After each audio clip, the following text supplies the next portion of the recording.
서울의 아파트 가격은 89% 확률로 계속 우상향합니다. 네. 이것이 뭐 일시적인 조정은 있겠지만 저는 앞으로 한 10년 정도는 서울의 아파트 가격은 계속 오를 것이다. 서울과 수도권이 되겠죠. 집을 이제 사지 마라 이런 얘기인데 이게 문재인 정부 때 130% 올랐습니다. 서울의 집값이. 저는 똑같은 상황이 반복될 수도 있겠구나. 문재인 정부는 28번의 부동산 규제 대책을 발표했는데 결론은 100% 이상이나 올랐다는 거고 이재명 정부에서 집을 빨리 공급 계획을 발표하고 집을 지어야 된다.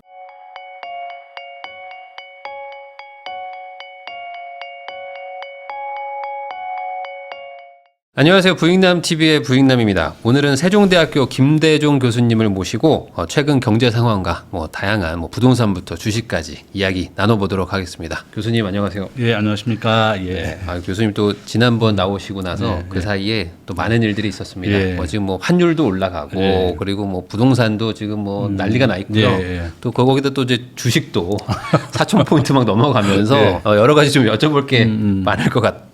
좀 하루인데요. 우선은 부동산 먼저 한번 네, 좋습니다. 하겠습니다. 우선 이번에 15 대책 해가지고 네. 강력한 대책이 발표가 됐는데 이거에 대해서 교수님은 좀 어떤 생각이신지 궁금합니다. 저는 요점은 서울의 아파트 가격은 이렇게 89% 확률로 계속 우상향합니다. 네. 이것이 일시적인 조정은 있겠지만 저는 앞으로 한 10년 정도는 서울의 아파트 가격은 계속 오를 것이다. 서울과 수도권이 되겠죠. 지금 현재 정부가 발표했는 요점은 이제 6억이나 4억까지만 대출해 줄 테니까 집을 이제 사지 마라 이런 얘기인데 이게 문재인 정부 때 130% 올랐습니다. 서울의 집값이. 저는 똑같은 상황이 반복될 수도 있겠구나. 문재인 정부는 28번의 부동산 규제 대책을 발표했는데 결론은 100% 이상이나 올랐다는 거고 이재명 정부에서 집을 빨리 공급 계획을 발표하고 집을 지어야 된다. 저는 이명박 대통령 때가 제일 좋았던 것 같아요. 집값 안정시키는 데는 서울의 그런벨트를 풀어서 주택 공급을 했습니다. 네. 제가 이제 살고 있는 오검동에도 거기에 올림픽 아파트 뒤에 한 10,000세대 지을 수 있는 아파트가 있는데 거기도 그린벨트로 묶여 있습니다. 네네. 저는 정부가 이렇게 말은 그렇게 했습니다. 아파트를 지을 수 있는 곳은 다 짓겠다 이렇게 얘기했는데 이런 그린벨트를 적극적으로 풀어서 아파트 공급을 발표해야 된다. 서울시를 100이라고 했을 때 지금 주거 공간으로 사용하는 것은 15% 정도밖에 안 됩니다. 나머지는 다 그린벨트라든지 규제를 묶여 있습니다. 저는 빨리 이런 수요 억제, 집을 못 사게 하고 대출을 안 해주는 그런 정책보다는 주택을 어떻게 공급하겠다, 어디에 집을 짓겠다 이런 것을 발표해야 된다. 그러면 집이 이제 앞으로 공급이 많아지니까 내가 급하게 집을 안 사도 이제 주택 공급이 많아지니까 당첨도 되고 집 살 기회가 많다 이렇게 되거든요. 저는 이와 같이 정부가 돈을 안 빌려주고 집을 못 사게 하는 정책은 풍선 효과를 가져오고 역효과를 가져온다. 저는 그래서 빨리 정부가 공급 계획을 발표해라 이렇게 얘기했습니다. 이 그래프 한번 보시면 지난 50년간 우리나라 서울의 주택 추세인데요. 이게 전국 추세하고 거의 비슷합니다.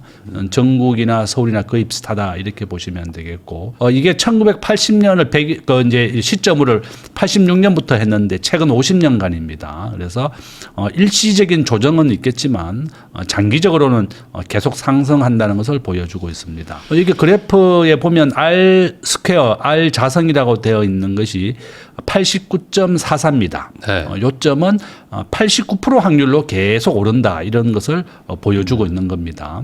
KB 부동산 시세입니다. 이게 그래프가 똑같죠. 이 그래프가 이제 앞에 거는 이제 숫자를 넣어서 한 거고 이것은 정부가 그런 정책을 해서 넣은 겁니다. 요거는 이제 우리가 원밸리 아파트 19억에 분양했던 것을 보여드리는 건데 지금 32평이 75억 정도 하니까 당첨만 되면 한 55억 정도 차익이 났습니다. 네. 이와 같이 한강 이남의 아파트를 분양받는 것이 가장 좋다. 저는 그렇게 보고 있고 서초동에 11월 달에 또 분양을 합니다. 네. 지난달에 이제 잠실 러엘 아파트를 분양했죠. 지금 현재 한 반 정도는 분양 점수제로 하고 절반은 추첨으로 합니다. 저는 정부가 이런 꾸준한 주택 공급만이 이제 아파트 가격을 잡을 수 있다. 저는 그렇게 보고 있습니다. 지금 보시는 그래프는 서울의 아파트 평균 매매 가격입니다. 한 14억 정도 된다 이렇게 보시면 되겠고 강남의 평균 아파트 매매 대금은 한 18억 정도, 20억 정도로 발표되고 있습니다. 이와 같이 지금 급등했습니다. 지금 11억, 12억 하다가 갑자기 급등을 한 것을 볼 수가 있고 요거는 이제 이재명 대통령 때 아파트 가격을 보여준 겁니다. 지금 보시는 그래프 보는 것과 같이 노무현 대통령 때 70%, 문재인 대통령 때 100% 올랐고 이재명 대통령 지금 계속 오르고 있습니다. 네. 저는 이렇게 민주당 정부가 집권했을 때 보면 항상 집값이 계속 올랐고 네. 이명박, 박근혜, 윤석열 때는 집값이 내리거나 조정을 좀 받았습니다. 시장 경제 원칙에 따라서 공급을 많이 늘려라. 이명박 대통령은 그린벨트를 많이 풀었는데요. 본인이 현대건설 사장 출신이었잖아요. 본인이 욕을 먹으면서도 주택 공급이 부족하다 이러면서 이제 공급을 늘렸습니다. 지금 그래프 한번 보시면 이것은 자가 보유율을 보여주는 겁니다. 우리나라 지금 현재 수도권에 자기 집을 가진 사람은 50%밖에 안 됩니다. 네. 이게 보시면 통계가 2020년 통계인데요. 이제 통계하는 집계하는데 시간이 많이 걸리기 때문에 그런 겁니다. 그래서 결론은 뭔가 하면 현재 우리나라에 혼자 사는 사람이 비율이 42%입니다. 단독 세대주라고 부르죠, 우리는. 42%인데 저는 앞으로 50%를 넘어설 것이다.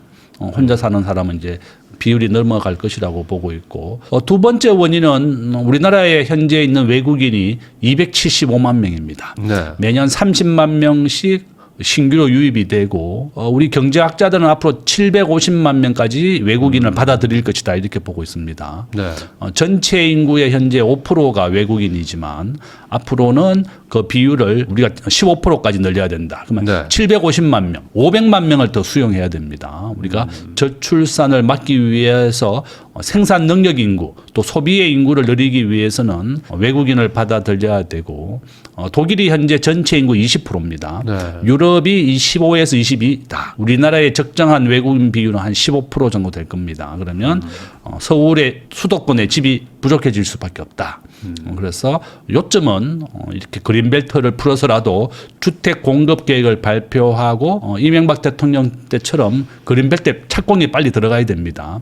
그렇게 공급을 늘리는 대책을 해야지 이렇게 수요 억제 정책은 실패한다. 보통 우리가 6개월 뒤가 되면 원위치로 돌아옵니다. 네. 이런 규제와 대출 억제하는 정책은 6개월이 최고였고 이번에는 뭐 한 달 정도 만에 다시 원위치가 됐습니다. 저는 그렇게 전망하고 있다. 서울의 집값은 앞으로 90% 확률로 계속 우상향할 것이다. 저는 그렇게 보고 있습니다. 그러면 지금 말씀하신 것처럼 그린벨트를 풀어야 된다라는 의견이 또 있고요. 또 한켠에서는 그린벨트를 건들지 말아라는 얘기가 또 있단 말이에요. 그러면 이 그린벨트도 어쨌든 뭐 의의가 있을 텐데 이 부분을 유지하는 거는 지금 어찌 보면 일종의 너무 사치다. 아까 이렇게 생각하시는 건가요? 뭐 저는 뭐 그린벨트를 절대 풀 수 없다 그러면 재건축을 허용을 해주면 됩니다. 우리나라에 지금 현재 서울시에만 재건축 후보가 400개 정도 됩니다. 문재인 대통령 때는 이 재건축을 절대 허용을 하지 않았습니다. 네. 지금 그래프에 보는 바와 같이 재건축을 허용하게 되면 집값이 오른다 이런 이유 때문에 문재인 정부 때는 재건축을 묶어버렸습니다. 지금 현재 우리나라에서 재건축을 하게 되면 늘어나는 용적률의 50%가 임대 아파트로 공급해야 됩니다. 네. 그것이 또 가장 큰 문제고 재개발을 하게 되면 전체 분양의 15%가 또 임대 아파트입니다. 제가 이제 살고 있는 그 올림픽 아파트 지금 현재 보니까 오늘 아침에 보니까 우리 재건축 동의율 뭐 70%다 이렇게 네. 플랜카드 붙여놨더라고요. 네, 네. 근데 이제 서울의 엄마 아파트가 재건축이 확정이 됐는데 2030년 이주입니다. 2030년에 착공이 들어간다 이렇게 되어 있습니다. 이와 같이 아파트는 재건축은 평균 15년 정도 걸립니다. 그러니까 엄마 아파트는 2030년에 이주를 시작하고 2030년부터 하면 한 10년 뒤에 이제 빨라야 10년 뒤다. 저는 그렇게 보고 있습니다. 그러니까 모든 정부가 아파트를 공급하겠다 이렇게 말은 했지만 재건축의 평균 입주 기간은 15년이다 이렇게 보고 있고 우리가 대지의 아파트 짓는 데 5년 걸립니다. 그러니까 정부가 이런 그린벨트를 건들지 않겠다 이렇다 그러면 그럼 재건축에 대해서 적극적으로 수용을 해줘라. 지금 400개나 넘는 재건축들이 아파트를 짓겠다고 했더니 임대 아파트를 절반으로 넣어라. 뭐 한수하겠다 뭐 이러니 누가 그 선뜻 그 동의하겠느냐. 저는 네. 다 규제입니다. 도시를 파괴하는 최고의 방법은 부동산 규제다 이런 말이 있습니다. 네. 이건 이제 베네수엘라 얘기입니다. 베네수엘라가 집값이 이제 월세가 100만 원이었는데 정부가 한 20만 원만 받아라 이렇게 하니까 임대업자들이 주택 공급을 확 줄여버렸습니다. 시장 경제에 맡겨서 적정한 차익을 남기고 그렇게 해야지 정부가 규제를 했더니 베네수엘라가 국가가 부도났습니다. 네. 이와 같이 시장 경제 원칙에 맡겨야 됩니다. 미국은 부동산 가격이 급등했을 때 어떻게 발표했느냐 하면 연방정부가 부동산 정책에 대해서 정부가 개입하지 않겠다. 대신에 시장 경제에 맡기겠다. 이렇게 발표를 했습니다. 주택 가격이 오르게 되면 부동산 업자들이 집을 빨리 공급합니다. 우리가 보통 일반 주택과 빌라는 6개월이면 지을 수 있습니다. 아파트는 5년 걸리지만 공급을 느리다. 결론은 이 건설업자들이 더 많은 집을 짓고 공급을 하게 해야 되는데 지금 부동산 뭐 중대재해법부터 해서 많은 규제로 인해서 공급을 많이 못 하고 있습니다. 그래서 정부가 이런 주택 공급에 대한 것을 시장 경제에 맡기고 또 은행에 대해서도 자율로 하겠다. 은행들은 대출을 해주고 싶었는데 정부가 대출을 4억이나 6억까지만 해줘라 이러니까 은행만 어제 발표가 났습니다. 엄청나게 순이익이 늘어났습니다. 가산금리를 더 올리고 신용도가 좋은 사람만 대출을 해주게 되니까 은행은 엄청나게 돈을 벌고 있다. 그래서 이런 엇박자가 나오는 거죠. 그래서 결론은 정부가 이런 은행 대출 시장 부동산 시장에 대해서 이런 적극적으로 시장의 수요와 공급에 맡겨야지 절반밖에 우리나라에 집을 가진 사람이 안 되는데 이런 대출을 억제하는 정책을 하니까 집을 가진 사람만 돈을 버는 겁니다. 현금을 지난주에 있었던 잠실러엘 아파트 2주 됐죠. 2주 됐는데 32평을 19억에 분양했고 25평은 15억에 분양했습니다. 계약금하고 3개월 뒤에 입주합니다. 내년 네. 1월 달에 입주더라고요. 그러니까 진짜 4억밖에 대출 안 해주면 10억 원 이상을 동원할 수 있는 사람만이 그 입주할 수 있습니다. 대출을 4억 6억으로 이런 제한하는 정책이 잘못된 거다. 정부 정책은 일관성과 예측 가능성이 가장 중요합니다. 우리가 결혼을 해도 1년 전에 예식장을 잡고 집을 구하는데 정부 정책이 이렇게 한 달마다 이렇게 규제 강화하는 정책으로 나오는 것은 잘못된 거다. 저는 그렇게 봅니다. 그 방금 말씀해 주신 것처럼 이제 규제의 어떤 뭐 역설 그리고 이제 규제가 오히려 더 가격을 또 급등시킨다 이런 내용들도 있는데 또 한 일각에서는 아니 뭐 좋다 시장 경제대로 그럼 재건축 재개발 푼다고 쳐도 말씀하신 것처럼 10년 15년이 걸리는데 당장 그러면 어떡할 거냐 그러니까 규제밖에 없다 또 이런 얘기들이 있어요. 이 부분에 대해서는 좀 어떻게 생각하십니까? 저는 이제 정부가 너무 대출 시장에도 규제를 하고 있고 아파트 공급 시장에도 규제를 하고 있고 재건축 시장 재개발 시장 전부 다 초과이익 한수제라든지 너무 규제가 많은 겁니다. 지금 잠실러엘 아파트 분양가가 20억인데요. 시세가 40억입니다. 네. 거기에 절반은 추첨이었고 절반은 가산 점수로 네, 했거든요. 가점제로. 가점제였죠. 그러니까 야 아파트 하나 당첨되면 차액이 20억입니다. 다음 달에 서초동에 분양하는 것은 차액이 한 30억까지 될 것 같아요. 네. 지금 서초동 지역에는 아파트가 한 70억까지 하니까 신규 아파트가 그렇게 엄청난 초과이익이 생기는 거다. 결론은 이제 이게 분양가 상한제 때문에 그렇게 되는 거죠. 그러니까 정부가 좀 더 어쨌든 좀 시장 경제에 맡겨서 건설업자들이 집을 짓고 싶어도 이제 중대재해법이 무서워도 못하는 것도 있고 저는 정말 사람의 생명은 지구보다 무겁다는 말이 있습니다. 저는 정말 소중하다. 우리가 직장에 출근하러 가서 죽는다는 것은 정말 있을 수 없는 일이라고 저는 보고 있고 저는 엄하게 처벌하는 거 좋다. 대신에 건설업자들이 좀 안전을 좀 더 해야 됩니다. 우리나라에서 산업재해로 1년에 1,000명 정도 죽습니다. 하루에 3명 정도 죽습니다. 영국이 우리나라하고 똑같은 산업재해가 많이 발생하게 되면서 아주 엄하게 처벌하면서 이렇게 없어졌거든요. 저도 중대재해법을 처벌하는 것은 저도 찬성입니다. 직장에 가서 죽어서는 절대 안 된다. 그래서 건설기업이 빨리 이 제도를 도입해서 다시는 이런 사망사고가 나오지 않게 해줘야 되겠고 정부 역시도 규제를 확대하는 것보다는 적극적으로 우리 건설업계에 자율성을 주고 해제를 해줘라. 또한 대출 시장도 마찬가지로 시장 경제에 맡겨야지 정부가 4억을 대출해줘라, 6억을 대출해줘라, 가상금리까지 정해주게 되니까 돈 버는 건 다 금융기관들이고 금융기관이 돈 버는 건 다 이런 우리나라 예대 마진이 은행 수입의 80%입니다. 작년에 전체 은행이 한 50조 정도 이익이 발생했거든요. 이와 같이 우리 국민들이 부담한 이자로 은행들은 엄청나게 돈을 벌고 있고 은행 직원들 평균 연봉 1억이 넘습니다. 1억 3천 정도. 그래서 결론은 저는 대출 시장, 재건축 시장 모든 시장의 수요와 공급에 맞도록 그렇게 해줘야지 이런 규제 확대는 바람직하지 못하다.